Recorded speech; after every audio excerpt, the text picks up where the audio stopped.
Jumpa lagi bersama saya Gerald Tani di channel Mitra Taniku. Hari ini teman-teman kita melakukan pemupukan. Pupuk apa aja yang kita pakai hari ini, yang mana cabai kita ini dari vegetatif beranjak ke generatif sel tani, ya. Pupuk apa yang kita pakai kita pergunakan di sini. Tonton terus video ini sampai selesai, teman-teman.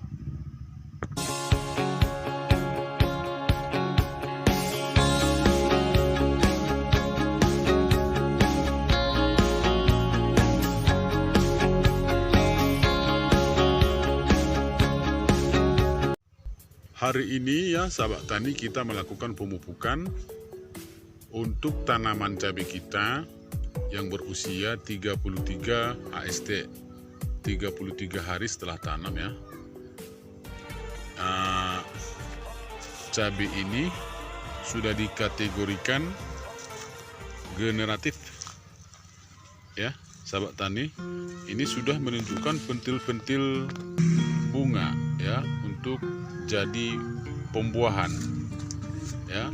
Jadi yang saya pakai di sini sahabat tani adalah pupuk Winner 5 kg, lalu fosfatnya saya tambahin, saya tinggikan lagi dengan cara memakai pupuk fosfat, menambahkan pupuk fosfat ke pupuk Winner yang kita pakai sekitar 5 kilo tadi ya. Jadi total 6 kilo. Nah, lalu cara pemupukannya sahabat tani, kita tidak mengkocor di lubang tanam ya, tapi kita memberikan pupuk di sini, menaburkan pupuk di lubang pemupukan di samping lubang tanam ini ya. Yang 6 kilo tadi itu kita cukupkan untuk sekitar 1000 batang atau 1000 batang sampai 1200 batang ya sahabat tani. Kita cukupkan itu aja ya. Ibaratnya kalau kita memakai pupuk tadi yang 6 kilo untuk dikocor, itu cukup untuk 1 drum.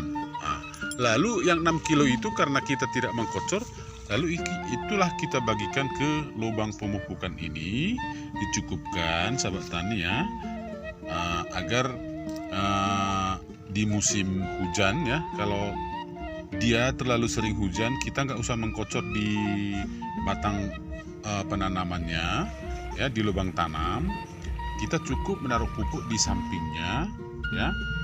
Seandainya pun setelah kita tugal di sampingnya ini, pupuknya di sini, lalu setelah kita pemupukan terjadi musim kemarau kira-kira gitu ya, kita bisa mengkocorkannya dengan cuman pakai air aja untuk membantu kelembapan tanah sahabat tani ya. Jadi jangan ragu lah, ini musim kemarau nggak mungkin saya melakukan pemupukan granulnya gitu ya kira-kira ya. Jawabannya kan sudah pasti, kita pakai air aja untuk kita siramkan air aja di lubang ini untuk melarutkan pupuk itu, lalu untuk kelembapan tanahnya agar proses untuk tanahnya itu pupuk tersebut bisa jadi diserap tanaman ya. Kalau kekeringan memang, kalau di musim kemarau kan nggak mungkin bisa diserap dari tanahnya ini, tapi kalau dia memang tanahnya sudah lembab sahabat tani, artinya pupuknya akan berproses ya sahabat tani. Itulah yang saya lakukan di tanaman cabai saya kali ini teman-teman. Loh, kenapa harus Winner? Contohnya gitu ya, kenapa harus Winner ya? Jawabannya, kalau saya bilang NPK itu kan banyak sahabat tani ya. Ada yang NPK 16-16, ada yang 20-11-11, ada yang pokoknya macam-macam unsurnya. Saya pakai Winner di sini untuk menaikkan kaliumnya yang tinggi. Dan Winner itu kan bukan hanya makro, tapi mikronya sudah lengkap semua sahabat tani. Lalu unsur-unsur tadi yang dibutuhkan tanaman sudah lengkap di pupuk Winnernya. Kenapa pakai fosfat? SSA saya naikkan 1 kilo agar fosfat dan kalium di pupuk kandungan pupuk tadi itu bisa jadi mencukupi untuk tanaman ini, memicu pembungaan sahabat tani. Itulah yang saya lakukan di tanaman cabai saya yang berusia 33 hari setelah tanam, teman-teman. Kondisinya masih seperti ini, saya bisa dibilang daunnya juga masih bagus ya, masih jarang yang kena serangan tungau atau ulat, sahabat tani, masih mulus. Ini dia ya, masih dikategorikan mulus ya sahabat tani. Lalu ada yang bertanya seperti ini, lah aku pakai NPK 1616 cabaiku bagus, kira-kira gitu ya, kenapa harus pakai NPK Winner? Itu kan pilihan sahabat tani ya. Pupuk apa aja bagus sebenarnya, tergantung permintaan tanaman kita, pertumbuhannya seperti apa kira-kira gitu ya. Lalu kebutuhannya kita berikan sahabat tani, pasti tanamannya bagus, kira-kira gitu ya. Contohnya kalau pembungaan tanaman cabai kita kurang maksimal ya, kurang bagus kira-kira gitu ya, kurang banyak kira-kira gitu ya, otomatis kan yang kita naikkan di pupuk selanjutnya, pemupukan selanjutnya itu kan fosfor ya, fosfatnya yang kita naikkan sahabat tani. Lalu apabila di masa pembungaan bunganya sering gugur kira-kira gitu ya, dalam ini hal pemupukan artinya harus kita menaikkan kalium, teman-teman. Lalu ada lagi yang bertanya seperti ini, teman-teman, kenapa sih Bang agak jarang memakai yang bernitrogen tinggi, kira-kira gitu ya.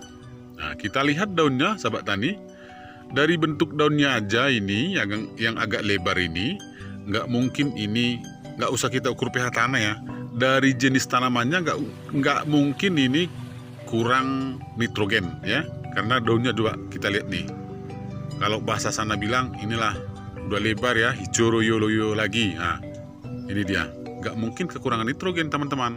Makanya kita pelajari dulu tanaman kita seperti apa, lalu kita terapkan pupuk apa yang kita masukkan, kita pakai di tanaman kita, bukan cabai aja. Yang cocok untuk tanaman kita apa aja, makanya kita cek dulu sebelum kita pemupukan sahabat tani.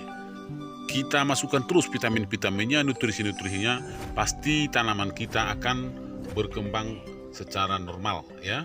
Lalu tercapai target apa yang kita inginkan sahabat tani ya, kira-kira gitu.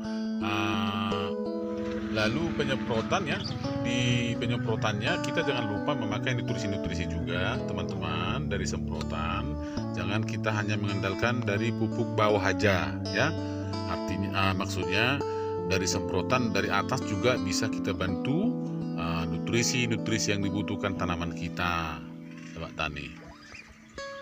Jadi sahabat tani, semangatlah terus bertani ya. Kita lihat seperti apa perkembangan tanaman kita, kita ikuti apa yang dibutuhkan. Pasti tanamannya seger sahabat tani, pasti bagus, pertumbuhannya pasti bagus ya sahabat tani. Semangatlah terus petani Indonesia, berinovasilah terus agar hal-hal baru itu bisa membuat tanaman kita itu semakin ada peningkatan di setiap waktu ya sahabat tani. Jadi selalulah berkarya di lapangan tuh sahabat tani semuanya. Jangan menyerah walaupun gagal sekali dua kali, lakukan terus, kerjakan terus. Selanjutnya pasti akan berhasil, teman-teman. Sampai di sini dulu perjumpaan kita hari ini sahabat tani ya. Jangan lupa like, jangan lupa subscribe jika video ini bermanfaat bagi teman-teman sekalian. Terima kasih semuanya teman-teman.